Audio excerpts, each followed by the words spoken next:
Hello, I would like to welcome everybody to today's webinar hosted by LIBER. So, thank you very much to LIBER and Atina for putting this together. This session will serve as a unique opportunity to learn a little bit more about the Open Research Europe platform, the framework, the goals, and the developments, and help shape any frequently asked questions that we need to promote the use of this platform with specific focus on research libraries. So I'll just do some housekeeping notes and then we can get started. So, this webinar is being recorded, and all participants will receive a link to the recording shortly. And the slides will be deposited on Zenodo, and Atina will be putting a link in the chat for that as well. If you have any questions or you just want to say hello, please feel free to put them in the chat, and I will have a look through for the questions, any questions that you have for the speakers after the presentations. A welcome and an introduction to myself and our speaker. So, my name is Kelly. I am a senior associate publisher at F1000, and I am responsible for managing the Open Research Europe platform in collaboration with obviously the European Union, the European Commission rather, and also our partners LIBER, Eurodoc, and the Global Young Academy. I have a background in open access scholarly publishing, and before I was at F1000, I also worked at Frontiers, and before that, the Royal Society on a number of different open access titles. Astrid, who will be presenting our second part of the webinar, is Executive Director of LIBER. Her career began as a researcher at the Institute for Dutch History and as a product manager. I have no idea how to say that, Astrid, and I should have asked you beforehand. From 2001 onwards, she worked at the National Library of the Netherlands and was involved in various projects and programs concerning digitization and preservation in digital libraries. Until 2017, she was the head of the Innovative Projects Department, and she will be presenting the results of the LIBER survey. And then finally, we have Sophie, who works at the Stockholm University Press with publishing and open access. She teaches about publishing strategies and information literacy, and was part of the team that launched the Stockholm University Press back in 2014. So welcome to everyone, and I hope we have an exciting set of presentations for you today. So I will start with a bit of an introduction into Open Research Europe and the updates, introduction to the platform and some updates on how it's been going since it launched earlier this year. Oops. Excellent. So to give you a bit of a background into the who, what, when, where, why, and how of Open Research Europe. So, where did Open Research Europe come from? A couple of years ago, the European Commission put out a public call for tender and invited publishers and the like to submit applications to win the €5.8 million contract to develop a publishing platform for them. And F1000 Research won that contract in March of 2020, and it's for the following 4 years. So, in collaboration with the Global Young Academy, LIBER, and Eurodoc, we work to run Open Research Europe as the publishing platform for the European Commission. We're also partnered with OpenAIRE to help us with syndication and communication of the platform. The platform originally opened for submission in November of 2019 and was fully live from March of this year. So, what were the ambitions of the European Commission when launching this platform? They really wanted to lead by example in making open science the future, really, they're making open science the future of scientific publishing, and they had a number of core values that they really wanted to see included in this platform. The main ones being open peer review, the early sharing of research, and a move away from the journal-based metrics and focusing more on an article level metric system. They also wanted the whole process to be transparent and cost effective. So there are article processing charges for publishing on Open Research Europe, but these are all paid for by the Commission. And the amount of the charge for these article processing charges and the breakdown of that cost is all published on the Open Research Europe website. And finally, they wanted to make sure that this was a sustainable option for open access and a sustainable business model. So, really making sure that they can cover the costs of publishing all of their research outputs and investigating the potential of collaborating with other funders in the future on the platform. So why did they want to launch a publishing platform in the first place?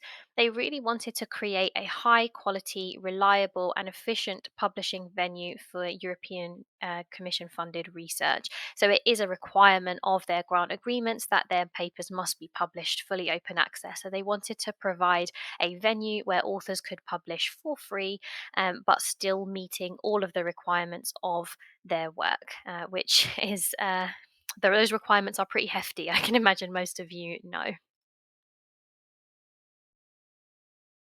And how does the platform actually work? So we accept original articles, and we have a wide variety of article types actually, which I'll speak about later.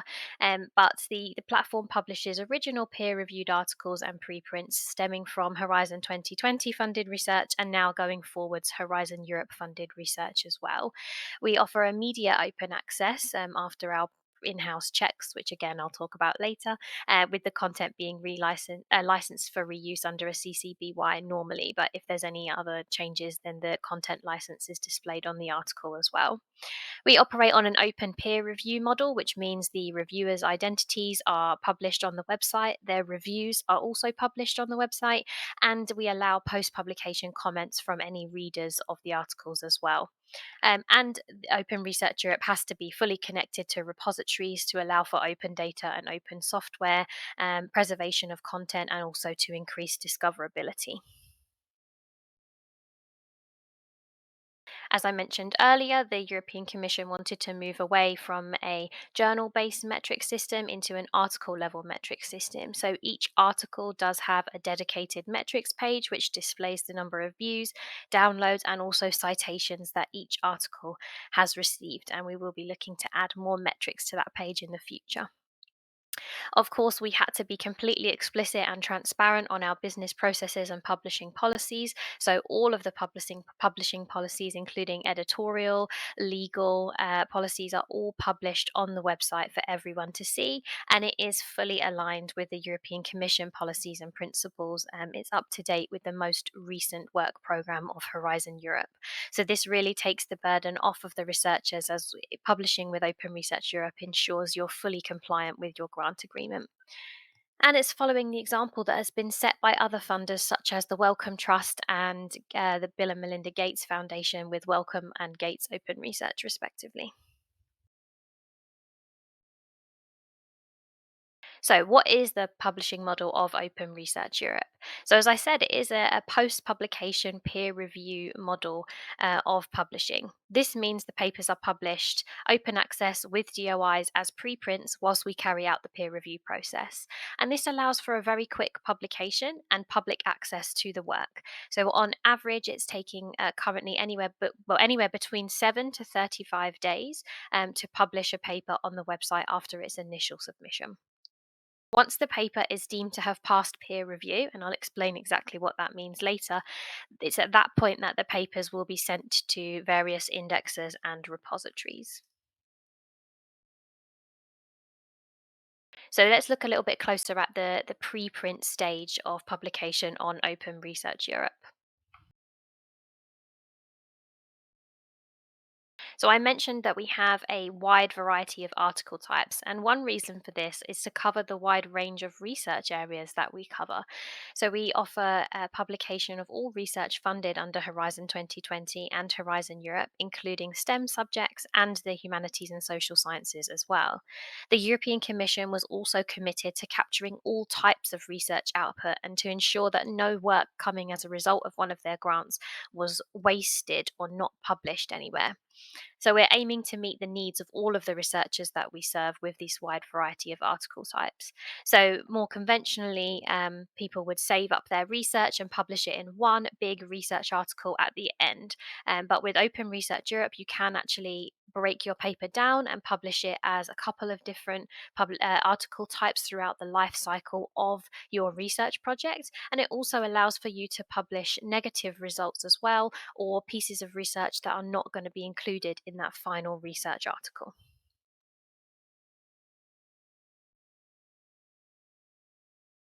So, I mentioned earlier that we do a number of pre publication checks upon submission of any manuscript to make sure that it meets our criteria and can be published on the website. So, firstly, we check that the grant information is appropriate and it does match to a H2020 or now Horizon Europe grant. We check the authorship criteria and that the affiliations are correct. And we also check for plagiarism using Authenticate software. We will also conduct a check to make sure that any underlying data is available in line with our open data policies.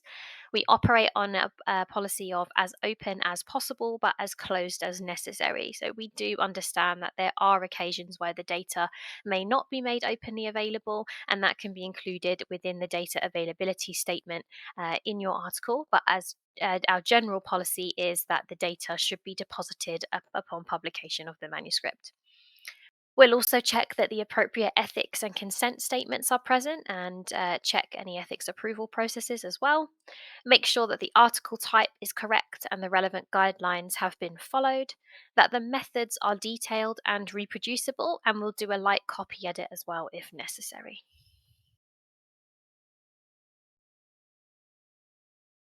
So, just to give you an idea of what the publications actually look like once they go live on the website, you can see that they look fairly similar to any other papers you'll see on lots of other journal websites, with the main difference being these square brackets at the end of the article title. So, these indicate to the reader how far along in the review process this article is. So you can see that this article is still in version 1, meaning there's no revisions have been submitted yet, and the peer review status is awaiting peer review. So we're still waiting to secure reviewers and receive the reports back for this paper. But what's also worth mentioning is in the top right corner here, you can see that this paper has already started to accrue views and downloads even before the peer review has happened. So this is just to highlight the benefits of sharing that research earlier on than before it goes through peer review. So, what does the peer review process actually look like, and how do we select and verify the peer reviewers that we're going to invite? So, once an article has been conditionally accepted, we do operate on an author led model of peer review. So, the authors will be asked to submit suggested reviewers as the final part of this pre publication process. These reviewers will then be verified by us, and I'll give you a little bit more information about how we actually check them out later. But there are two main ways to provide reviewer suggestions. The first is through the knowledge of their own field of research, so people that they know or people that they know of within their field. And the second being making use of the ORE peer review selector tool. So what are we actually looking for in order to to verify the reviewers? So we want to make sure that they're qualified, that they have the correct expertise to actually thoroughly review this article, and that they have at least 3 articles as the lead author in this topic, so that they are qualified and expert in this area. We'll also check to make sure they don't have any conflict of interest so that they can provide an impartial review. And we also check for diversity. So we want to make sure that the reviewers are geographically diverse, but also with regards to gender and career stage. And we'll also make sure if we need any additional expertise, such as a specific statistics expert, then we can request a reviewer in that field. Once the once all of the reviewers have been verified and the paper has been published on the website, the Open Research Europe editorial team will then start reaching out to those verified reviewers. And once we receive their reviews, we'll ensure that all aspects of the article have been reviewed and the questions that we provided to guide the peer review have been answered. It's worth mentioning here as well that the different article types will have different review questions associated with them, and the questions might also differ slightly between the fields, the research areas, to make sure that we're asking the correct questions. We check the reports to make sure that the tone and language is correct and that the reviewers have selected the most appropriate status. And then we publish the report online, which triggers an email to the author to let them know that this is made available. The three statuses that are available to the reviewers to select are displayed on the left-hand side of the slide here. So if they're selecting an approved status, that basically means that the paper is scientifically sound and there are only minor, if any, improvements to be made to that paper. The approved with reservations means that there is a number of small changes or maybe one more significant revision that needs to be made before the paper can be considered past peer review. And not approved is more similar to major revisions in another journal. So there's fundamental flaws in the paper, or much more work is needed to get this paper to the stage where it can be qualified as past peer review. If the reviewers decline to review, then we will update the system with the declination and the reason, reach out to the author for more suggestions, which we'll then verify. And of course, we can provide support for providing additional reviewer suggestions if needed. Obviously, we operate on an open peer review model, so we do let the reviewer know that when the review is published, their identity will be made publicly available, the report itself will be made publicly available, and if they do have any conflict of interest, then they have to state that within their report. We'll also publish their institution and exactly what their reviewer expertise is and what qualifies them to submit a peer review for this paper. And in order for a paper to be considered as past peer review, it has to have received either 2 approved status reviews or 2 approved with reservations and 1 approved status. At that point, it would be classed as past peer review and will be submitted to the relevant indexes. So, what happens to the paper after it's passed peer review, and what does that look like? So here's an example of a paper that has passed peer review. So you can see in those square brackets that this paper was actually accepted in its original version 1. There wasn't any revisions needed to this paper before it was accepted. And you can see a summary of the peer review status there. So we received 2 approved peer review reports for this paper. On the right-hand side of the page is where you can see further information about the open peer review process. So you can see at the top there a summary of the reviewer status, those 2 green ticks, and then further down the page you can see the version 1 listing of the article. If there had been a revision of this article at this time, there would be a version 2 in that box as well. You would still be able to click back to view version 1 and see the progression from version 1 to version 2. So you can really see how the research has changed over the review process. But when you do load up the version 1 page, you will have a pop-up that comes up just to let you know that there is a more up-to-date version of this paper should you wish to look at that. And it's also worth mentioning that any websites that you had saved for this paper will automatically redirect to the latest version of the paper that's been published. On the right there, you can also see the review reports from each of the reviewers, and you can click the little read button to get more information and read the full review report that they submitted. And underneath is the details of the individual reviewers.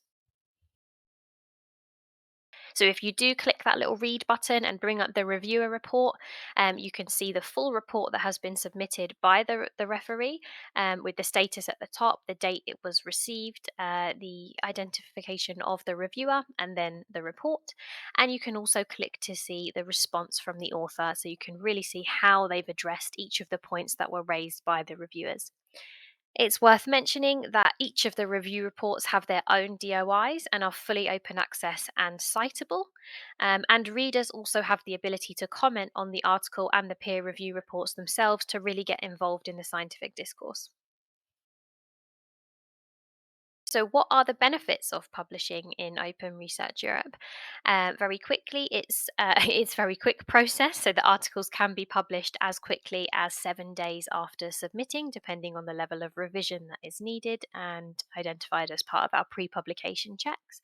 I demonstrated all the different types of research articles that we have on offer, so you can really publish all types of research output.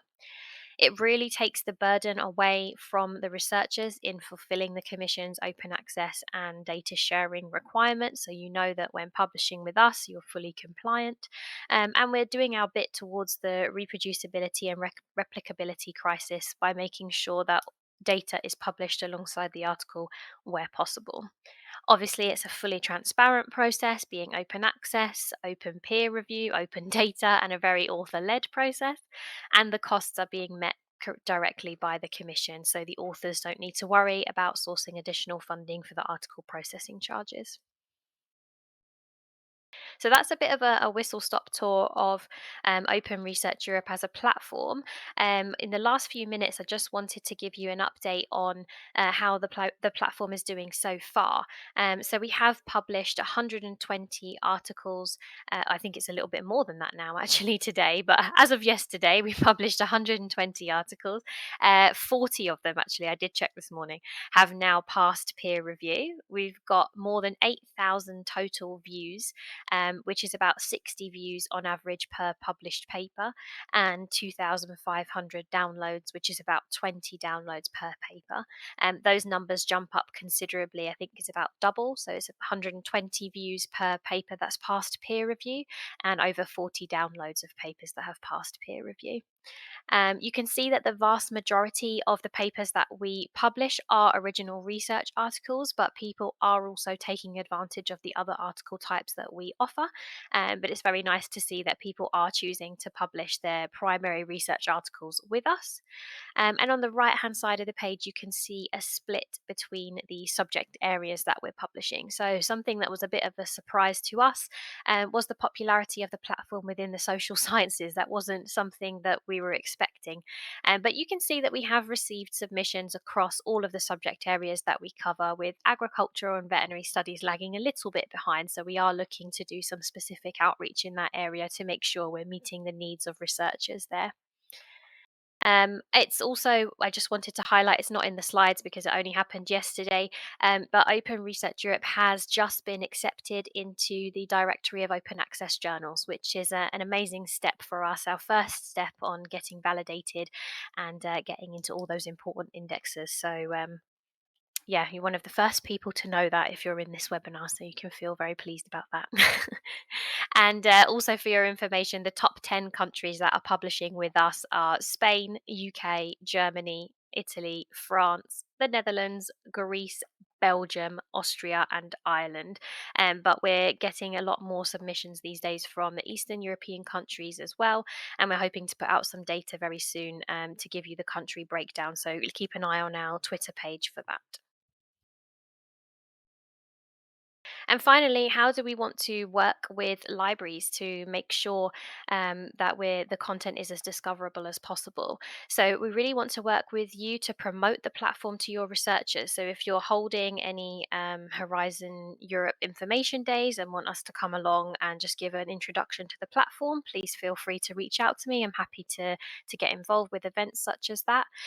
We're also looking to partner with institutional repositories all across Europe to make the platform a little bit more discoverable. So don't be concerned if you hear from me in the near future to set that up. And it's, yeah, just one of the major benefits that I thought you might be interested to push to your researchers is the removal of the administrative burden.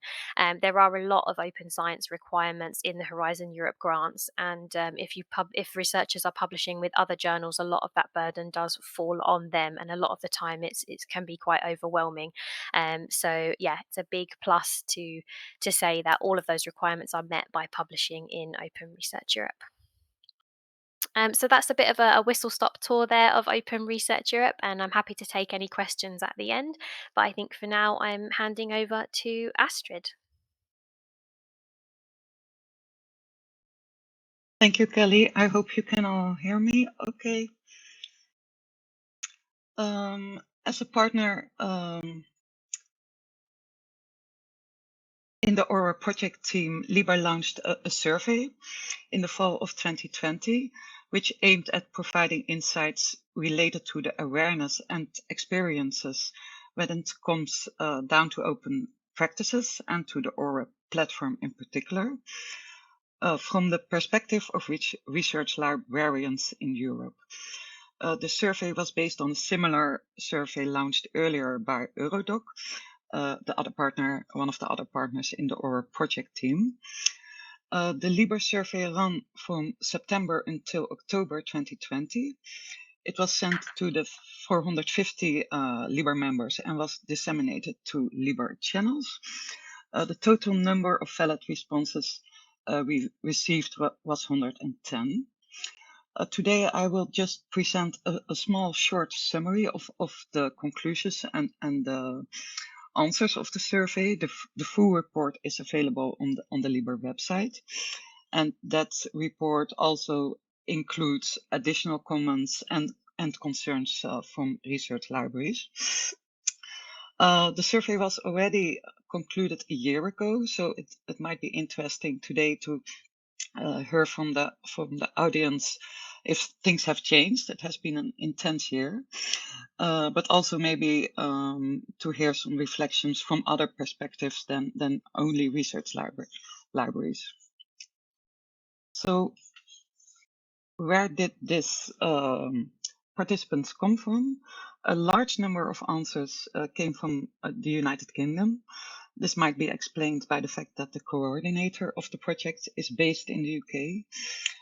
But most responses came from Central and Northern European countries, in comparison to Eastern European countries, which are a little bit underrepresented in this survey. And for the sake of relevance, answers that came from outside of Europe were not considered. More than 2/3 of the respondents were academic and research librarians, while less than a quarter are library directors. A few respondents hold a specialized position, such as subject librarians, liaison librarians, or learning support librarians. The big majority of the respondents worked at university libraries, while less than a quarter worked at national libraries and special libraries. Then we asked them about what are the main factors when you recommend a publishing platform to your researchers. And you can see from this chart, when it comes down to recommending a publishing platform to researchers, the greatest element considered by respondents is the possibility to provide open access to the published work. The second factor, which is considered relevant, is the highly quality peer review process, followed closely by the journal impact factor. In comparison, the rapidness of publishing is not considered as a decisive factor, nor is the publication fee, which is interesting. Respondents who were invited to complete their answers by additional comments mentioned other deciding factors and elements, such as sustainability or community-driven business models. Then we had some questions about open science and how familiar the respondents are with open science. Well, it's very apparent from these two charts that respondents are very familiar with open science principles and also have good knowledge of it. And when asked if open science is generally a good thing, the absolute majority, 100%, agreed with that statement. Features, elements of open science considered as most important by respondents. From this chart, it can be seen that the two elements that were considered as most important are scholarly publishing, fair data, and research integrity. In comparison, citizen science was considered as least important. There were also some interesting further comments on this question. For example, discoverability of open access content was considered as very important, and also the need to change the current business models. So one respondent said, we need to change the current business models in academic publishing and drive out monopolies. Open science done right and thoroughly may help in this matter. Main concerns about open science, there were also concerns, and actually the biggest concern is missing sufficient training, tools and infrastructures, followed by the concern of more amount of work required from researchers when committing to open science. On the other hand, the possibility that the public may misunderstand research outputs is the least of the concerns. This might be explained by the fact that the focus of this survey was primarily on researchers and librarians. So Kelly explained very well how the open peer review process is going within the ORE platform. So we also asked a few questions about open peer review. More than 3/4 of the respondents in this survey indicated that they were very familiar with the open peer review principles.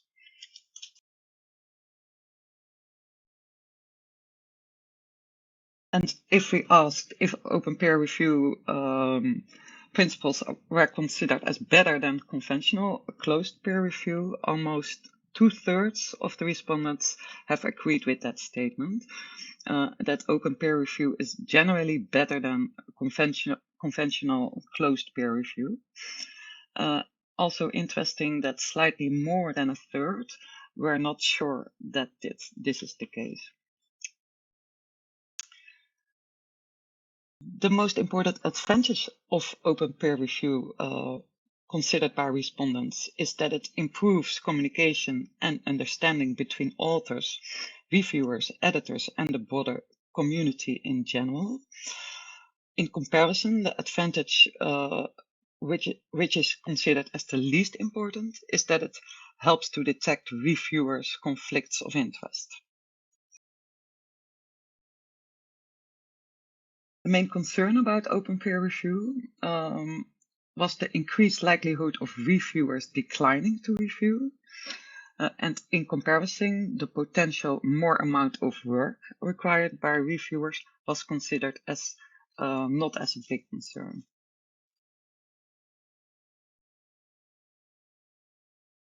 Then, of course, we asked questions about familiarity with Open Research Europe, and that was a year ago. Already a year ago, 60% of the respondents were aware of the project, while 40% were not. So it might be interesting to see how that figure would be today. Then we asked a question about would the respondents recommend the ORE platform to their researchers, and why. And the strongest motivation factor to recommend the platform to researchers was the ability to address a wider audience, followed by potential scientific impact and citations, and increased author and institution visibility. In comparison, the clarity that it would be fairly considered for career advancement was considered as least strong factor. The conclusions we drew from the bigger report and the survey in total is that respondents were ready to involve their stakeholders in the promotion and support of the platform, as long as their concerns will be taken into consideration. And a very strong point about involving research libraries is their knowledge of open science and open peer review already. And again, the full survey report is available on the LIBER website. This was it for me, and I now will hand over the floor to Sophie for her presentation.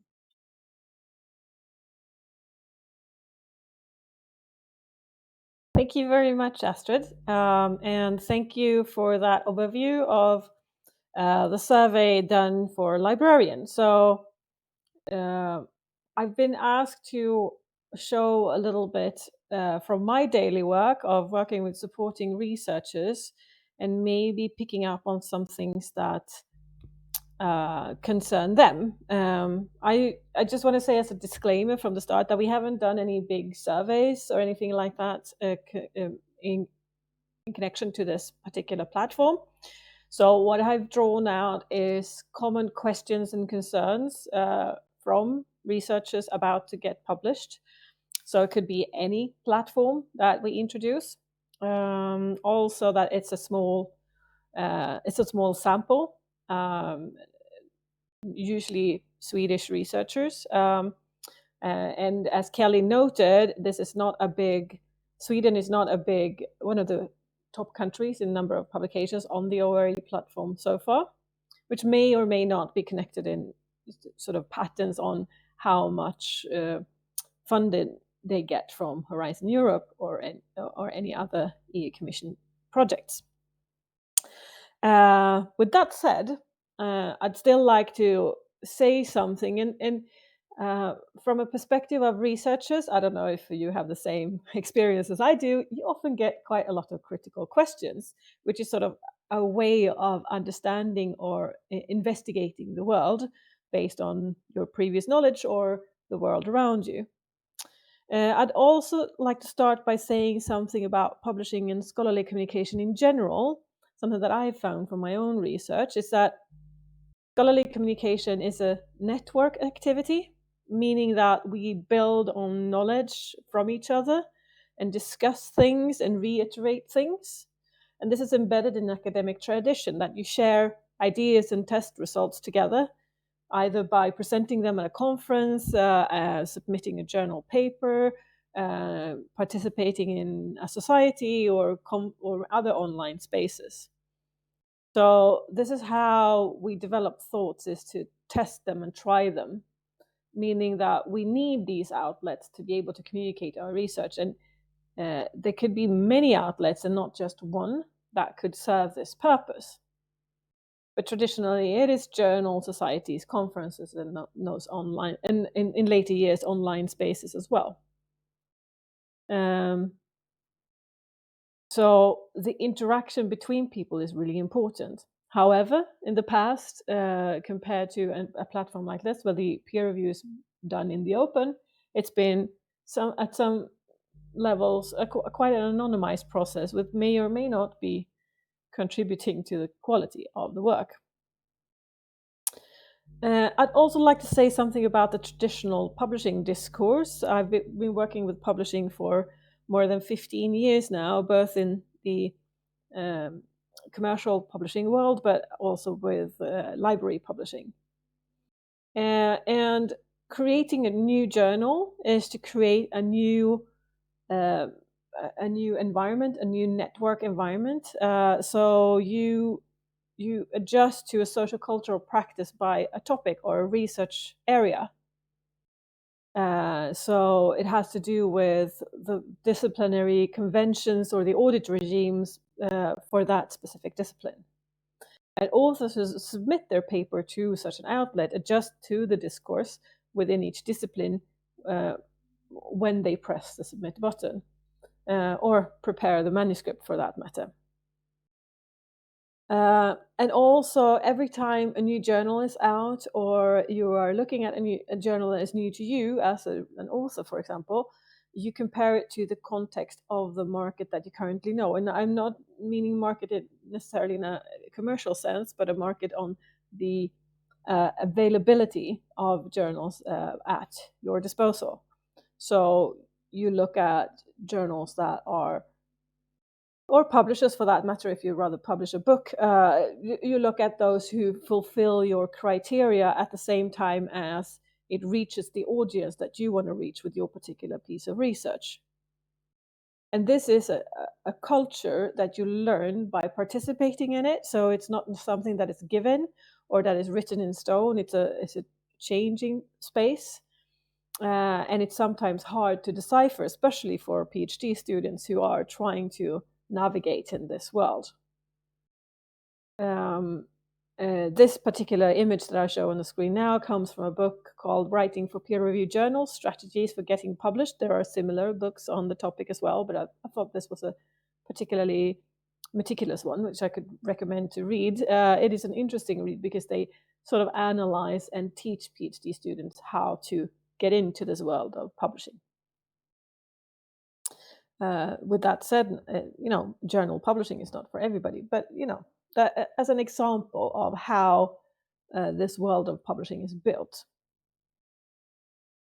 In my line of work, I do work with a lot of authors who are about to publish, because I work with Stockholm University Press, and they come to us because they are interested in open access publishing or peer review or anything else. But I also meet a lot of PhD students and researchers who want to learn more about open science. So what I've done is to draw upon discussions that I've had with researchers in a classroom where we are talking about scholarly communication in general. So I've pulled out some questions that I've generalized a little bit, and they may or may not be applicable everywhere, but they're at least so common that I want to share them with you. And they're in no particular order of importance, but I also thought it would be a nice conversation starter for the next part of this webinar, and that is to talk among us what the ORE platform is in comparison to the market out there. So I think this question is also asked in the chat, but how does the ORE platform relate to our local, national, or regional requirements for publications? That's a very relevant question, because oftentimes there's a lot of pressure on researchers on publishing in specific outlets that are listed in specific lists or indexes or reaches a certain audience. And there's lots of these requirements, and they're not always clear to everybody who's supposed to adjust to them. And I think, as Kelly said, the platform is created to make sure it meets the requirements from Horizon Europe and any related research that's funded from that perspective. However, that is not necessarily compatible with a national requirement. So then the author is, presented for the fact that, well, how do I do it then? So the grant money says that I have to do it this way, but to count at my university or in my country, I have to do it this way. Kelly, have you heard any similar questions from users of the ORE platform? Yeah, it's not a question that I've actually received myself yet, but it is something that we are very much aware of. And as part of my role, I have been reaching out to all of the national contact points that are put in place to be a representative for Horizon 2020 and going forwards Horizon Europe within their countries, to try to reach out to them and understand what is the situation specifically in your country, and how far is Open Research Europe going to meeting the specific requirements of researchers here. And I think that will play into a lot of those conversations that I will be having with them. Will you be sort of posting any information about this somewhere, so people, if there's any developments, or if you find out new things about this? these type Yeah, of that's a really requirements. good idea. I hadn't thought about that actually. Yeah. I'll definitely discuss with the development team and see if maybe there's a part of the website that we could dedicate to showing you all the different countries and how we're going towards meeting those requirements. What a I wonderful have resource. been yeah, that would be a great resource if I can get it, but I'll try not to overpromise and Oh, underdeliver. don't do that. Because this is um, an intricate field trying to adjust to all the requirements. So I don't think we will have the answers. But No, but I'll do my best to try and compile that as I go along, but it will definitely be a work in progress. mhm, I have also been asked to speak at various national sort of Horizon Europe and Horizon 2020 awareness days as well to speak directly to researchers in those countries. So hopefully mm, we're doing something in this area. But yeah, it's a big project to know what all the local, national, and mm. regional requirements are. But I'll work on it. Yeah, and I'd like to say that this is also a lot a culture on what counts, because it could also vary between departments in the same institution what you think has a value, and therefore add as a requirement for example, PhD students. The next question is sort of similar to this, which is also connected to the merit system. And I think this was also mentioned in Astrid's slides, is that somebody thought that the impact factor, for example, would be you know a deal breaker for them when recommending a publishing outlet. And I'm not even sure that platforms would get an impact factor, to be honest. So how would you argue for that, Kelly? Yeah, we're not actively pursuing an impact factor as the target line here. We're really wanting to focus more in line with the European Commission's policies and their thoughts on this, to focus more on the article level metrics and the article itself as a unit of measurement rather than any impact metrics that are assigned to the journal or the platform. Mm, But I think this really plays into the wider conversation that's been happening recently around research assessment more broadly. And there are a couple of, well, I think it was Utrecht University that came out and said that they won't be considering this within their promotion hierarchy or however that yeah, works. They're not going to be considering that. So yeah, and a couple of the was it the European Commission as well, I think, came out and said that they're not going to be asking you to include the impact factor of the journal that you've been published in. So yeah. does I removing that information from the citation list yeah. actually mean that people won't know that that's a high impact factor journal, especially if they're relevant with the field? I don't know, but there's definitely more work to be done in this area to move away from using these journal based metrics and Yeah, focus on the article level metrics. I Yeah, there think so was too. a question in the chat about the article number metrics and what the purpose of that was. So yeah, the Yeah, purpose is to show on article level, then I guess. yeah, Hmm. definitely. So if Yeah, we're moving away from a journal, measuring the success of a journal, we really want to measure the success of the individual articles and have them stand in their own right.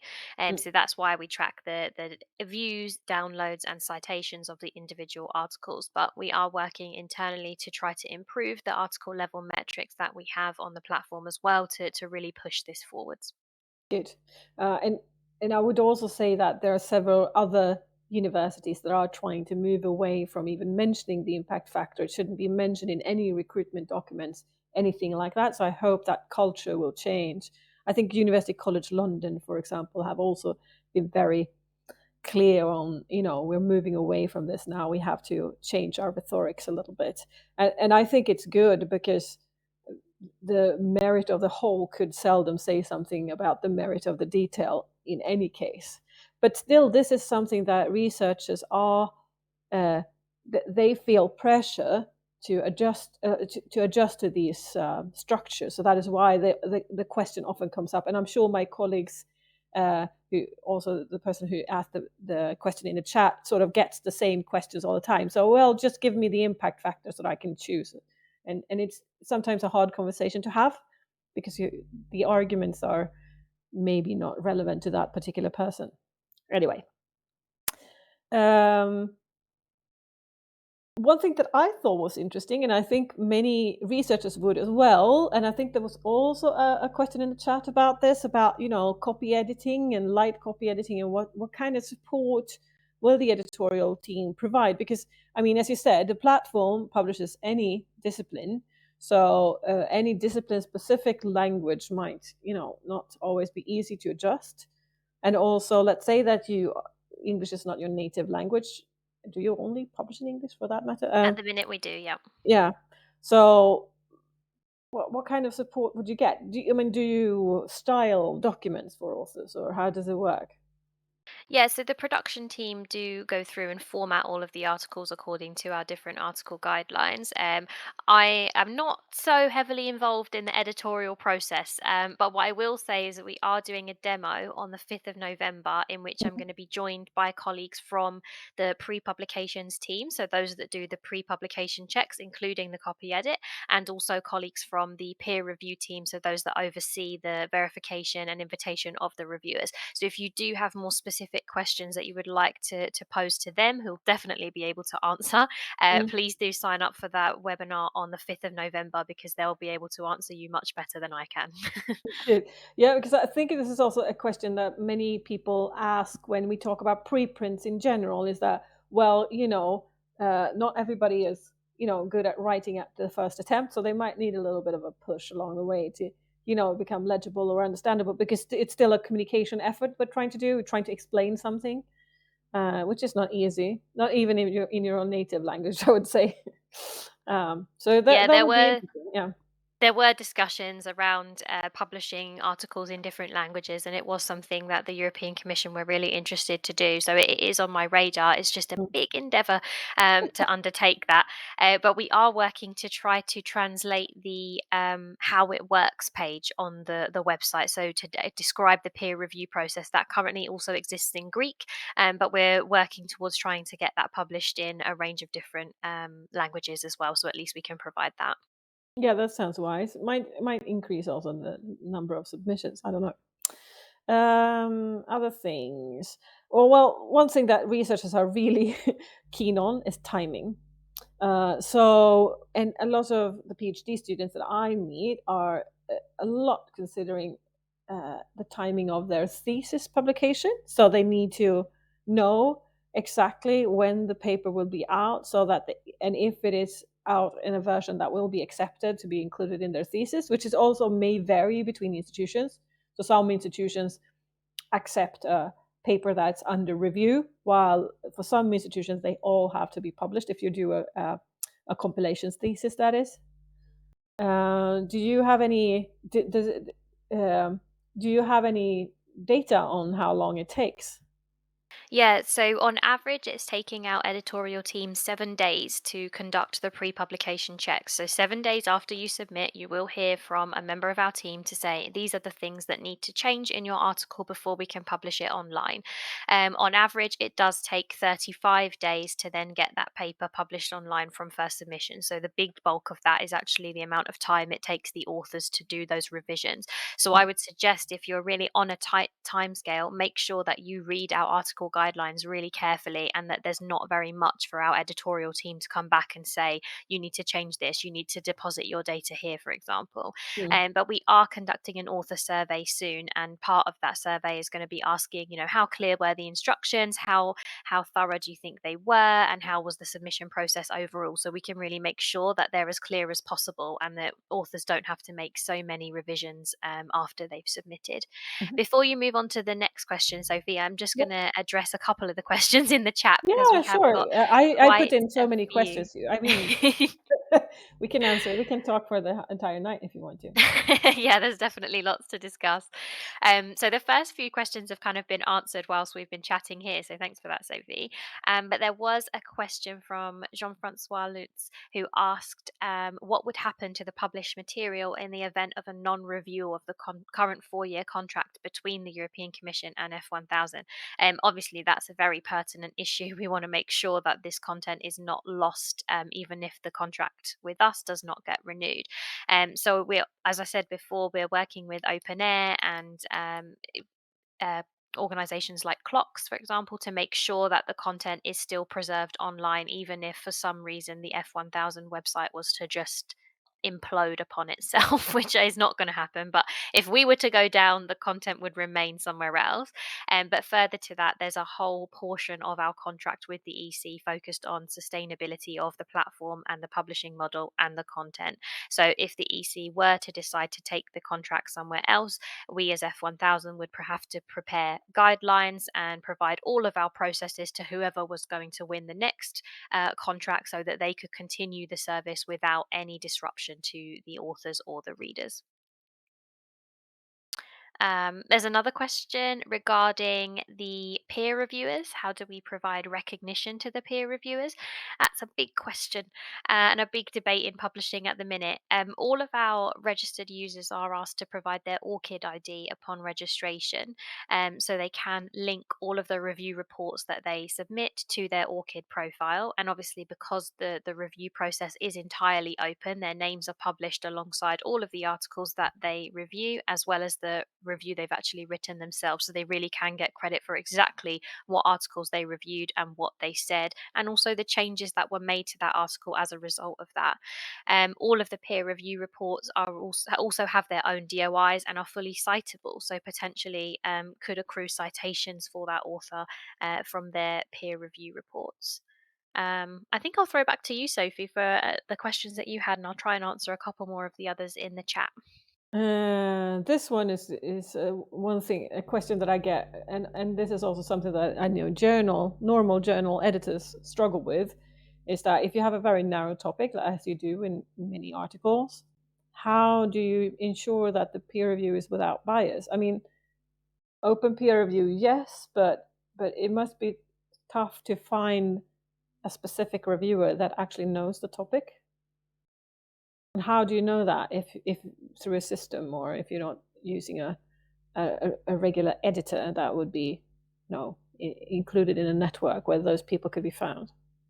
Yeah, so we operate on an author-led model, so we do ask the authors to provide suggestions. So really, they should be the people that know the best. These people are going to be able to review my article properly. So hopefully, we won't be asking, irrelevant people or people with irrelevant experience rather to review those articles. But in situations where the field is so niche, we can be a little bit more flexible on our conflict of interest policies if that's in the interest of the science. So if the field is so small that you've either collaborated with that person, or they work in your institution, or you're on the same grant, there's really nobody else that can provide that level of expertise. That's a conversation that would have to happen on a case by case basis between the author and the editorial staff member that's dealing with that paper. But we can also include the scientific advisory board members as well to give their expert opinion on that subject area.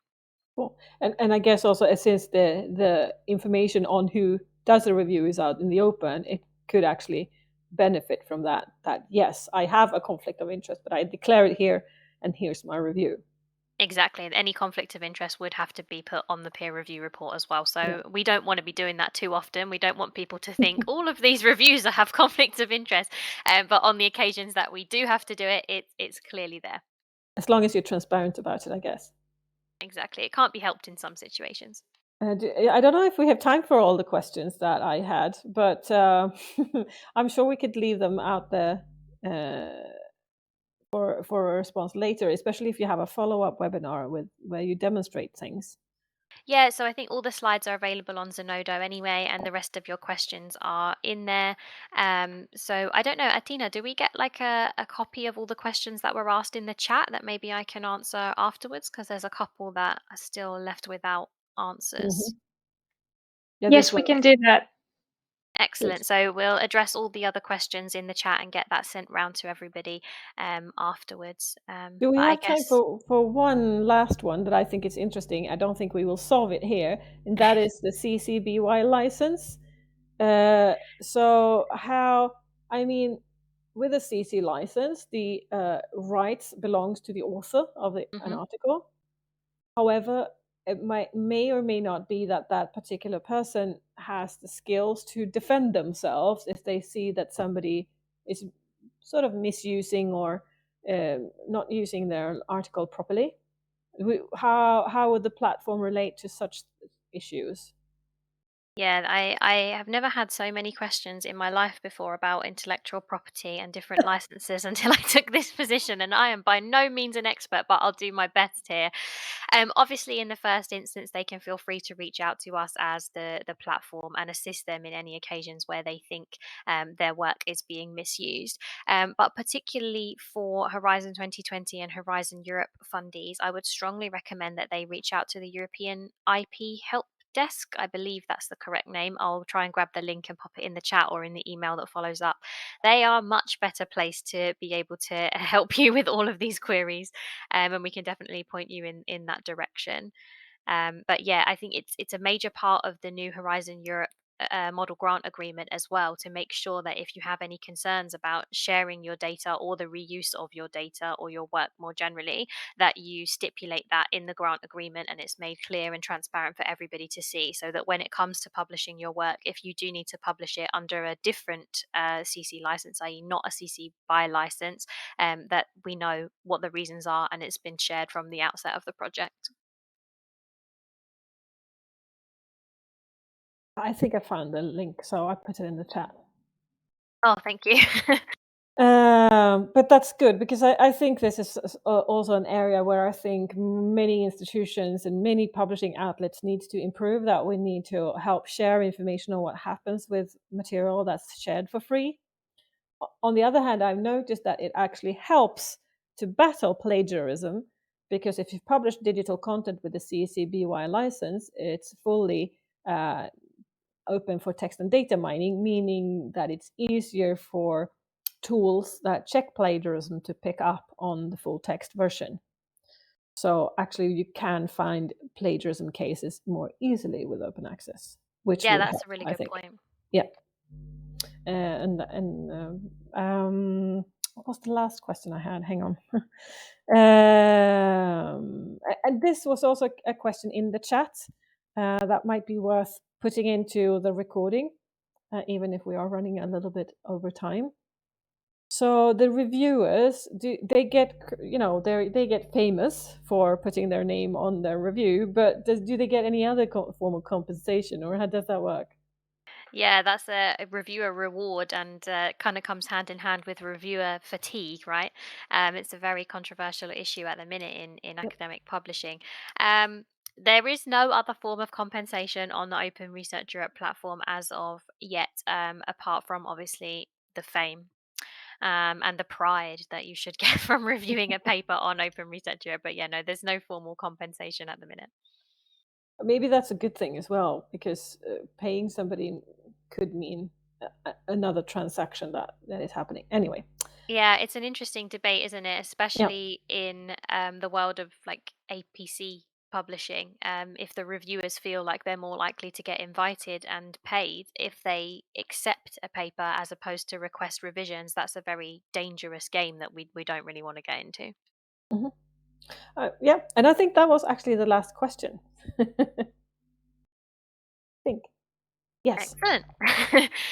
So I think we should probably close there because we're already 5 minutes over. So, as I said, I will answer all of the questions that remain in the chat and we'll get that sent over to everybody after the event. But otherwise, thank you very much for attending and for your interactivity with all the questions. And I hope you found the presentations and the discussion afterwards useful.